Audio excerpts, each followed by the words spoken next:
অন্যের জন্য শুভ কামনা করলে এটা ফিরে নিজের দিকে আসে, এটা খেয়াল রাখেন। এটা একটা লাইফ হ্যাকস শেয়ার করতেছি, আজীবন কাজে লাগবে। অন্যের জন্য যেটাই ভালো কামনা করবেন এটা ঘুরে আপনার দিকে আসবে।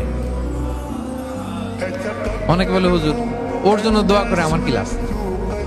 নিজের জন্য আল্লাহ আমারে মাফ করে দাও, আল্লাহ আমারে সমৃদ্ধি দাও, আল্লাহ আমার বেতন বাড়াও, আল্লাহ আমার ব্যবসায় বরকত দাও, আল্লাহ আমার ছেলেরা হাফেজ বানাও, আল্লাহ আমার বউ, আল্লাহ আমার মেয়ে, আল্লাহ আমার আমার আমার সব আমার ভালো আপনি চাচ্ছেন নিজের জন্য, অন্যদের জন্যও চান।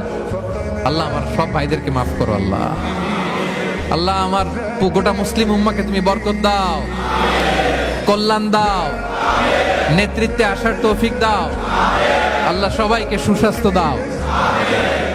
এটা ফিরে আপনার দিকে আসবে।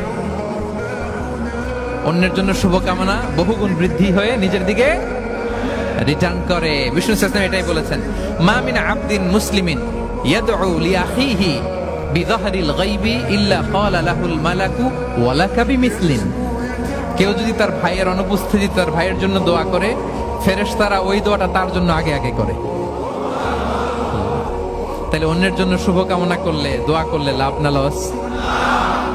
ধরেন আমি মোশাররফ ভাইয়ের জন্য দোয়া করলাম যে আল্লাহ মোশাররফ ভাইকে তুমি সুস্থ করে দাও, তখন ফেরেশতারা বলে আল্লাহ যিনি দোয়া করতেছে তার যদি কোনো রোগ বালাই থাকে আগে তারে সুস্থ করে দাও।